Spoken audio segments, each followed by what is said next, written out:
Tips sa mga tulad kong baguhan sa pagiging Shopee affiliate, saan nga ba makikita kung may bumili doon sa produktong pre-note natin sa ating Shopee video? At kung magkano ang ating commission, panoorin nyo lamang ito. Buksan nyo lamang ang inyong Shopee app and then pindutin nyo itong me. Scroll up nyo, pindutin nyo itong affiliate program. Then dito, pindutin nyo itong conversions. At dito nyo makikita kung may bumili doon sa mga produktong pre-note nyo doon sa inyong mga Shopee video. At dito nyo naman makikita kung magkano yung commission na makukuha nyo. Mapansin nyo yan, may nakalagay na pending commission. Ibig sabihin yan ay hindi pa yan na-receive ng buyer. Kaya pending commission pa ang nakalagay dyan.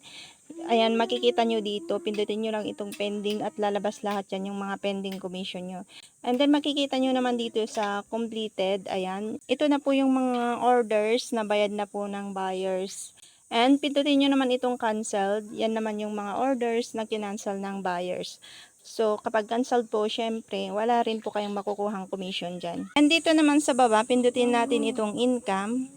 At dito makikita nyo naman dito yung bill for commission completed. Ang nakalagay po sa akin is unable to pay. Dahil wala pa akong nailagay sa aking payment and tax info. Pero kapag may nailagay na tayo dyan, ang makikita nyo dyan is pending or paid. So, yun lang muna ang update ngayon sa ating pagiging Shopee affiliate. Follow and share for more tips and tutorials.